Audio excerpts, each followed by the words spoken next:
It was raining that Wednesday afternoon. Not the heavy kind of rain that makes you run for cover, but that soft, steady drizzle that makes everything feel quiet and peaceful. I was sitting in my usual spot at the coffee shop, the corner table near the window where I could watch the rain slide down the glass while I worked. I came to this place almost every day. It had become my second office, really. My apartment felt too small, too quiet after the breakup, so I started bringing my laptop here, ordering the same coffee, sitting at the same table. There was comfort in the routine, you know? Nobody asking questions, nobody expecting anything from me. Just me, my work, and the gentle hum of other people's conversations around me. That day started like any other. I had my headphones on, some instrumental music playing low enough that I could still hear if someone needed to get past me. I was working on a design project for a client, completely focused on getting the colors just right.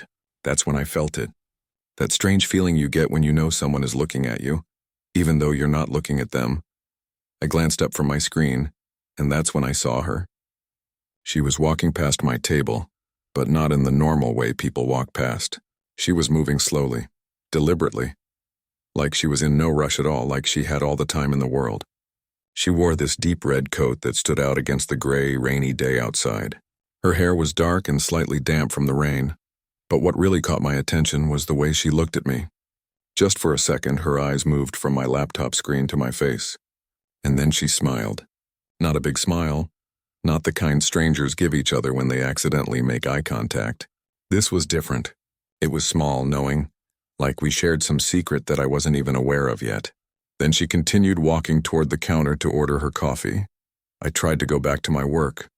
I really did, but my mind kept wandering back to that moment. There was something about the way she moved, the timing of that glance, the curve of that smile. It felt intentional, like she meant for me to notice. But why would a complete stranger do that? I told myself I was reading too much into it. People walk past tables in coffee shops all the time. It meant nothing. Still, I couldn't help but look up when the barista called out a name. Coffee for Ava. Her name was Ava. She walked up to collect her drink, and I noticed she didn't leave right away. Most people grab their coffee and go, especially when it's raining outside. But she looked around the shop, seemed to consider her options, and then chose a seat. Not just any seat, though. She picked one with a clear view of where I was sitting. I pretended to focus on my work, but I was hyper-aware of her presence now. Every few minutes, I'd steal a quick glance in her direction. She was reading a book. I couldn't see the title from where I sat, but something about the cover looked familiar. Had I read that book before? 2 hours passed. I finished my coffee, made good progress on my project, and decided it was time to pack up and head home.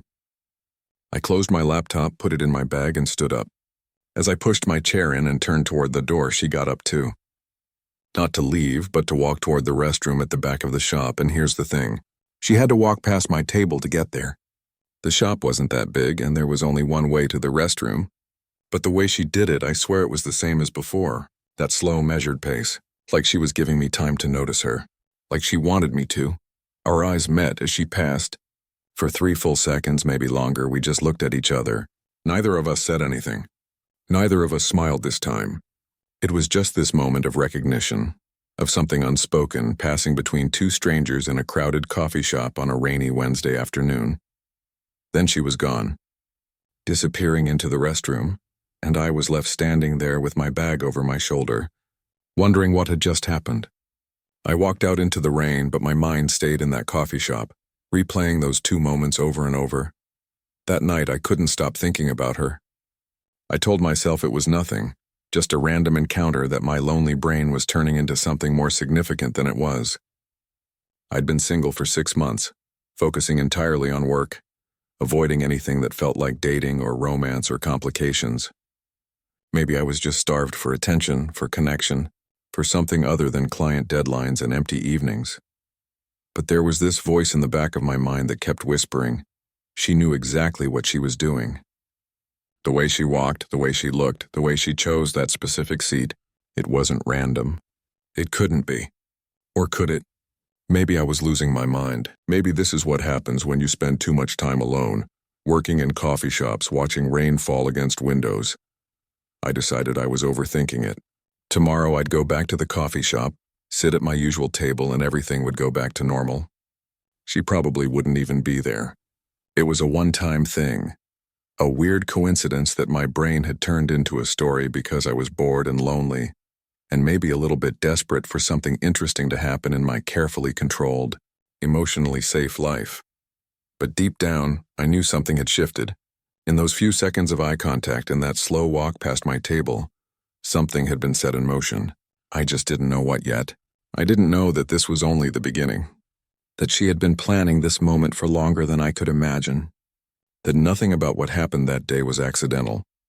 All I knew was that I'd be back at that coffee shop tomorrow, sitting at the same table, probably looking toward the door every time it opened, hoping to see a woman in a red coat walk in and pass by my table one more time. I returned to the coffee shop the next day. Thursday afternoon, same time as always. I told myself I wasn't going there because of her, that this was just my regular routine. But I'd be lying if I said I didn't look toward the door every time I heard it open. She never came that day. Friday was different.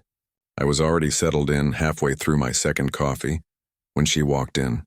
Same red coat, same unhurried way of moving. My heart did this weird jump in my chest and I pretended to be deeply focused on my laptop screen. But I was watching her from the corner of my eye, tracking her movement as she ordered her coffee. When her order was ready, she collected it and turned to find a seat. She looked around the shop, her gaze sweeping across the room until it landed on me. For a moment, our eyes met. She didn't smile this time, just gave this small nod of recognition like we were old acquaintances who'd run into each other by chance. Then she chose a seat. Again, one where she could see me. This happened again the following Wednesday. And then Friday, and then Wednesday again. After 2 weeks, I couldn't deny what was happening anymore. She came on the same days I did. Always Wednesdays and Fridays, always around 2 in the afternoon. And every single time she found a way to walk past my table, sometimes when she arrived, sometimes when she left, sometimes just to go to the restroom or grab a napkin from the counter nearby. Each time she passed, it was the same thing.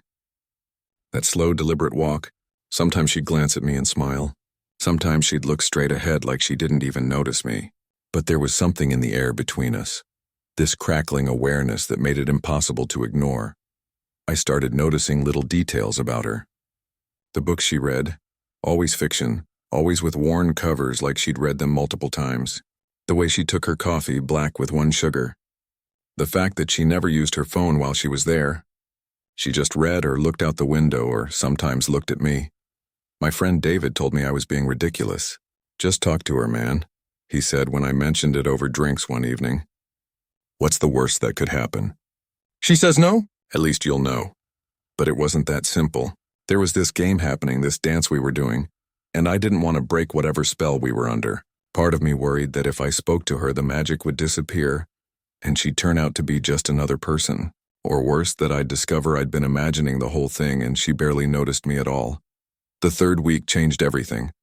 I was running late that Friday. Traffic had been terrible, and I didn't get to the coffee shop until almost 3 o'clock. When I walked in, she was already there, sitting at a table near the window. I had to walk past her to get to my usual spot. As I approached, she looked up from her book. "You're later than usual today," she said quietly. I stopped dead in my tracks. My brain scrambled to form words. You notice when I come in." She closed her book slowly, marking her page with a postcard that had a picture of some European city on it. "You notice when I walk by?" It wasn't a question. It was a statement, an acknowledgement of this thing that had been happening between us for weeks. I stood there for a moment, not knowing what to say. Then I asked, "Can I sit down?" "I'd like that," she said. We talked for 15 minutes that day. I learned her name was Ava, that she was a photographer who'd moved to the city 6 months ago for work. She asked about my design projects, and I found myself talking more freely than I had with anyone in months. There was something about her that made conversation feel easy, natural, even though there was still this underlying current of mystery about her. When she said she had to leave, she stood up and gathered her things. As she walked past my table to leave, she leaned down slightly and said, "See you Wednesday." Then she smiled and walked out into the afternoon sunlight. After she left, I sat there for a long time replaying the conversation in my head. And then something hit me. She'd called me by my name during our talk, but I'd never told her what it was. I thought back through our conversation, trying to remember if I'd mentioned it. I hadn't, I was certain of it. How did she know my name?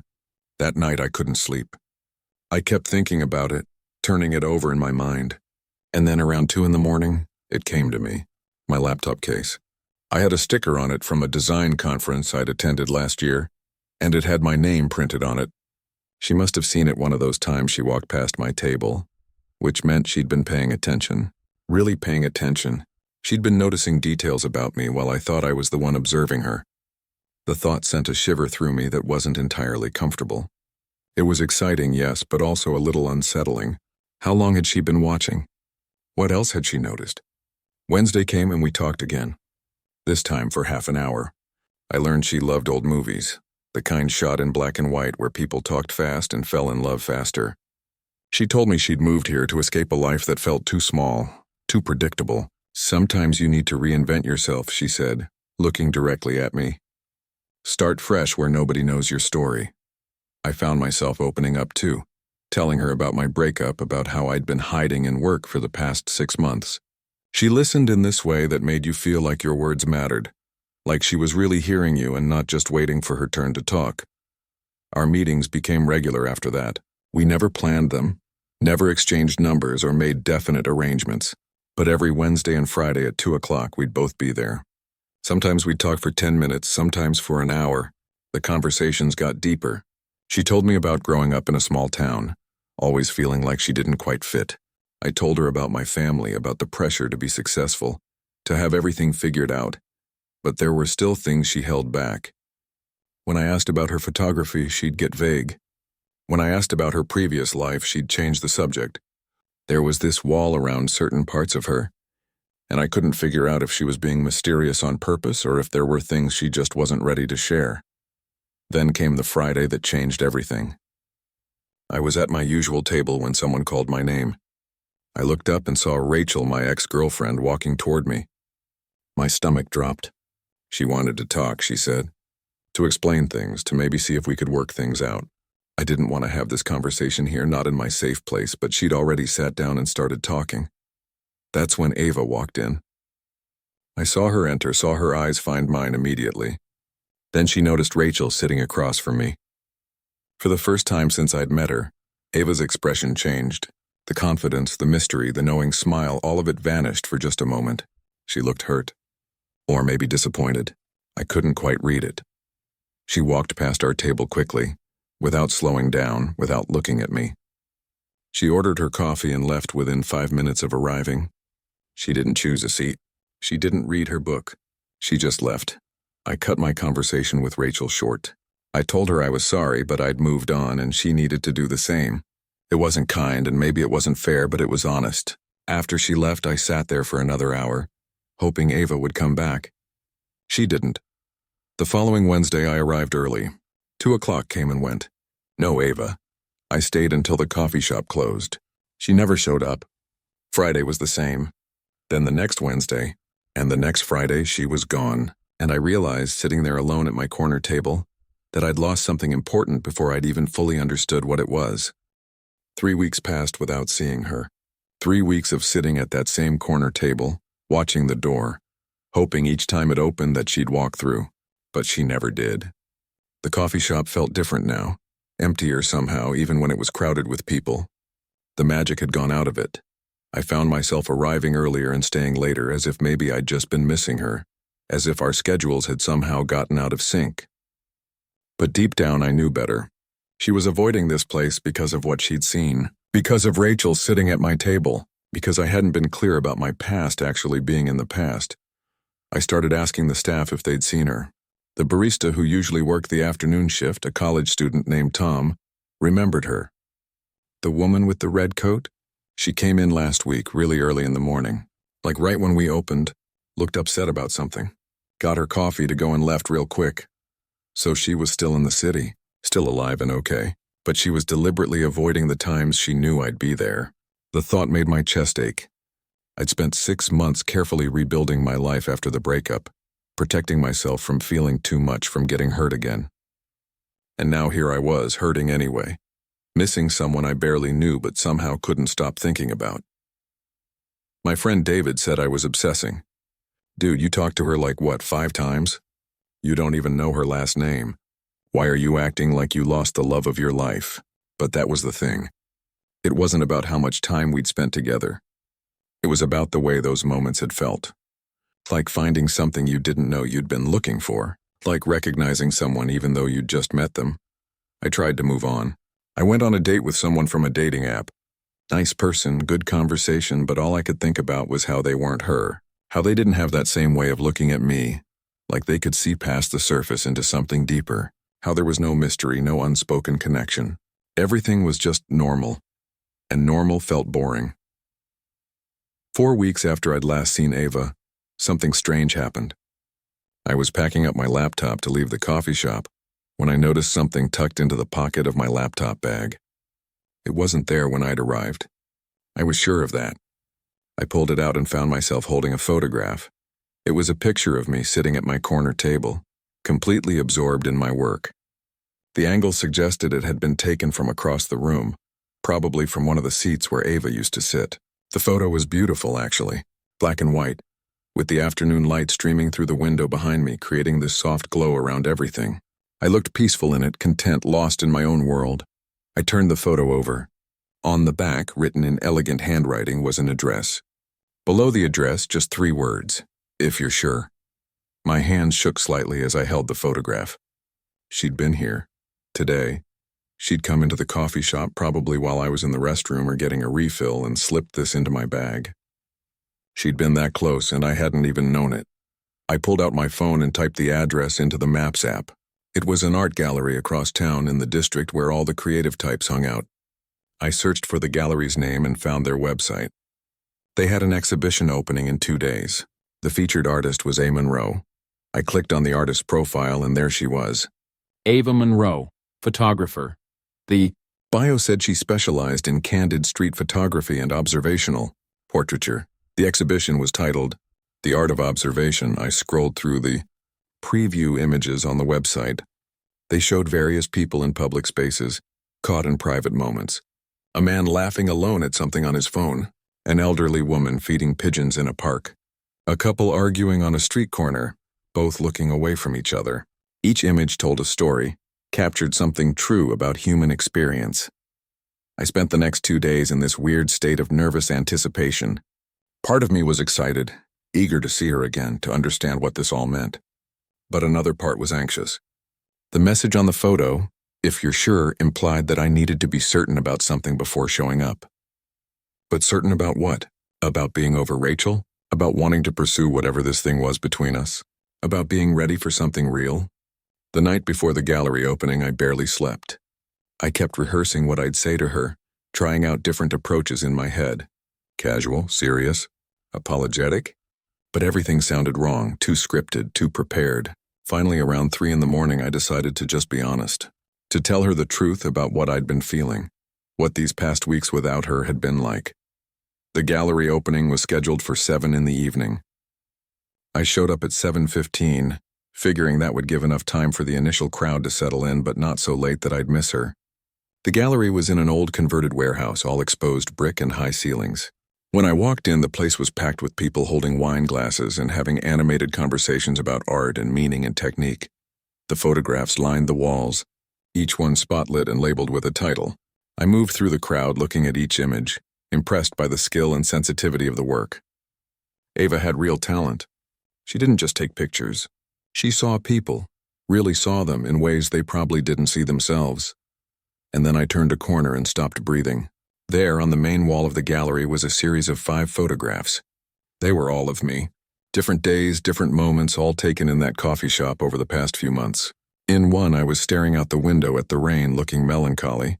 In another, I was smiling at something on my laptop screen, caught in a moment of genuine happiness. In a third, I was rubbing my tired eyes, my coffee cup forgotten beside me. The series had a title, displayed on a small placard beside the first photograph. The man who didn't see me seeing him. I stood there, frozen, staring at these images of myself. Images I had no idea were being taken. My mind was racing, trying to process what this meant. How long had she been photographing me? How had I not noticed? And why me? You came. Her voice came from behind me, soft and uncertain in a way I'd never heard before. I turned around and there she was, standing a few feet away, holding a wine glass she clearly hadn't drunk from. She looked nervous, which was strange because I'd never seen her look anything but confident. "You knew I would," I said, echoing the tone of mystery she always used with me. She smiled, but it didn't quite reach her eyes. "I hoped you would. There's a difference." She gestured toward the photographs of me on the wall. "We should probably talk. Somewhere quieter?" I nodded, not trusting myself to speak. She led me through the crowd, out a side door and into a small courtyard behind the gallery. The evening air was cool, and I could hear the muffled sounds of traffic from the street beyond. We were finally alone, really alone, for the first time since all of this began. "I owe you an explanation," she said, setting her wine glass down on a nearby ledge. "I know how this looks. I know what you must be thinking." "I'm not sure what I'm thinking," I admitted. "How long have you been taking pictures of me?" She took a deep breath. "Since before that first day you noticed me. Months before, actually." She looked down at her hands, twisting them together nervously. "I came to that coffee shop for the first time about 7 months ago. You were already a regular. I noticed you that very first day, because you had this way of being completely present in whatever you were doing. Everyone else was on their phones or rushing around, but you were just there, focused, content. And I wanted to capture that. So I took one picture, just one, but then I kept coming back. You were watching me for months? I wasn't sure if I should be flattered or disturbed. I was observing you," she corrected gently. "There's a difference. I'm a photographer. I observe people. It's what I do, how I see the world. But yes, I understand how it sounds. I learned your schedule, your habits, the way you take your coffee. I started timing my visits to match yours." "The slow walks past my table," I said, understanding dawning. "That wasn't you being confident. That was you building up courage." She laughed, but it was a sad sound. "I'm not who you think I am. That mysterious, confident woman? That was a performance. The truth is, I'm someone who spent her whole life being invisible, being the person in the corner that nobody notices. I became a photographer because it let me watch life instead of living it. And then I saw you, and for the first time in forever I wanted to be seen." The vulnerability in her voice cracked something open inside me. This wasn't what I'd expected. I'd thought she was this enigmatic figure who had everything under control, who'd been playing some elaborate game with me. But standing here in this courtyard, seeing the uncertainty in her eyes, I realized she'd been just as confused and scared as I was. "So the walks, the glances, choosing seats where I could see you," I said slowly. "You were trying to make yourself impossible to ignore." "Exactly," she whispered. "I'm not proud of it. I know it's manipulative. I know I should have just walked up and introduced myself like a normal person, but I didn't know how. I'd forgotten how. So I did what I knew," I observed. "I planned. I orchestrated these little moments. And it worked. You noticed me. And then you started looking for me. And that felt incredible, being sought instead of seeking." We stood in silence. After that night at the gallery, things between us changed. We exchanged phone numbers, started texting, made actual plans instead of just hoping we'd run into each other. On paper, everything should have been perfect. The mystery had been solved. The honesty had been established. We were two people who liked each other, moving forward into whatever came next. But somehow it all felt wrong. Our first official date was at a small Italian restaurant she'd suggested. I showed up 15 minutes early because I was nervous.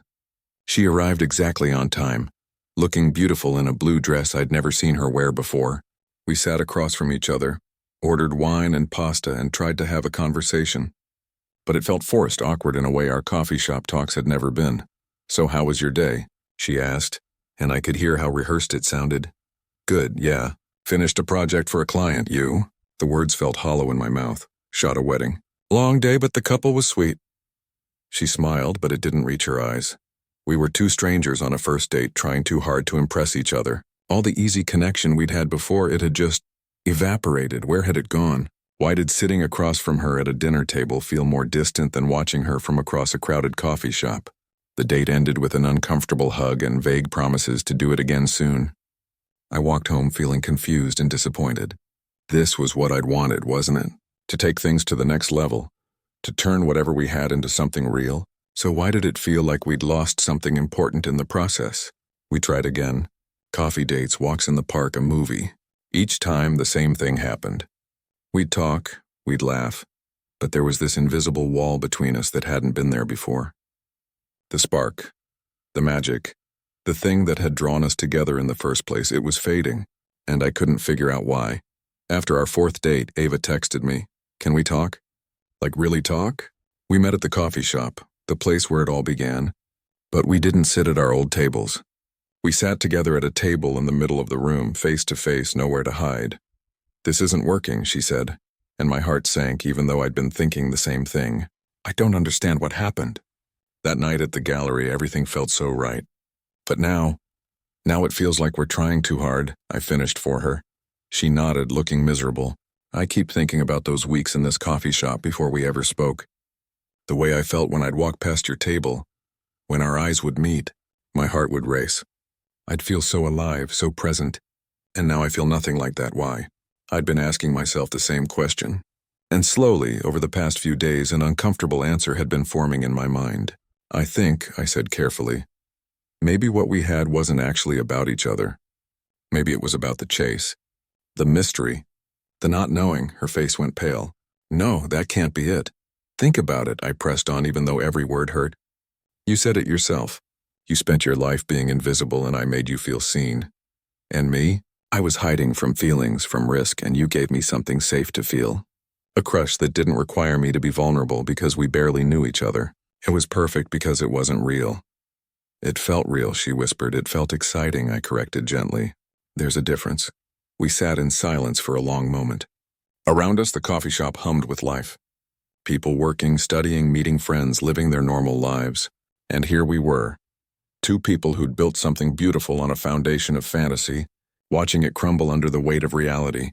I don't want this to be true, Ava said, her voice breaking slightly. I really liked you. I still do. I liked you too. I like you too. I reached across the table and took her hand. But maybe we liked the idea of each other more than the actual person. I built up this image of you in my head, this mysterious photographer who saw me in ways nobody else did. And you built up this image of me, the focused, content guy who had his life together. Neither of those people are real. They're part of who we are, she argued, but her voice lacked conviction. They're the parts we showed each other, I said, the curated versions. But real relationships need the messy parts too. The boring parts, the parts that aren't Instagram-worthy or story-worthy, and I don't think either of us is ready for that. Not with each other anyway. Ava pulled her hand back and wiped at her eyes. So what now? We just give up? I think we acknowledged that what we had was special, but it was also a moment in time. A chapter. And trying to force it into something that's not fair to either of us. She nodded slowly, tears sliding down her cheeks. I hate that you're right. I hate that I spent all that time observing you, building up the courage to make myself seen, and it turns out I was falling for someone who doesn't really exist. Same here, I admitted. I was falling for the mystery, not the person. And that's not your fault. It's not anyone's fault. It's just what happened. We left the coffee shop together that day, but walked in opposite directions. No dramatic goodbye, no promises to stay friends. Just an acknowledgement that sometimes things end, even when no one did anything wrong. Especially when no one did anything wrong. The weeks that followed were harder than I expected. I thought I'd feel relieved, free from the pressure of trying to make something work that clearly wasn't working. Instead, I felt this profound sense of loss, not for Ava specifically, but for what she'd represented. For that feeling of possibility, of connection, of being seen. I stopped going to the coffee shop for a while. It hurt too much. Being in that space where we'd had our silent courtship, our careful dance around each other. Instead, I worked from home, slowly rebuilding my routine, learning to be comfortable with quiet again. One evening, about a month after our conversation, I ran into David at a bar. He could tell something was off, so I told him everything. About the dates, the awkwardness, the realization that we'd been chasing something that wasn't real. That's rough, man, he said, signaling for another round of drinks. But I've got to say, I'm not totally surprised. What do you mean? You built her up so much in your head. Every time you talked about her before you actually got to know her, you made her sound like this perfect, enigmatic person, No real human can compete with a fantasy version of themselves. I laughed bitterly. When did you get so wise? I've made the same mistake. We all have. He paused, considering his words. You know what your real problem was? You were both performing for each other instead of being yourselves. She was playing the mysterious photographer. You were playing the recovered guy who totally had his life together. Neither of you was real. He was right. But knowing he was right didn't make it hurt any less. Another month passed. I finally went back to the coffee shop, figuring enough time had gone by. I sat at my old corner table, ordered my usual coffee, opened my laptop.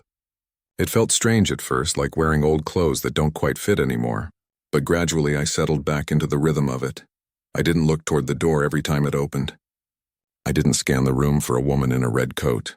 I just worked, drank my coffee, watched the rain when it rained, and slowly, without really noticing it happening, I started to feel okay again. That's when I saw her, not Ava, someone else. She was sitting 2 tables away, struggling with what looked like a computer coding problem, occasionally swearing under her breath in a way that made me smile. She had this intensity about her, this frustration mixed with determination that felt familiar somehow.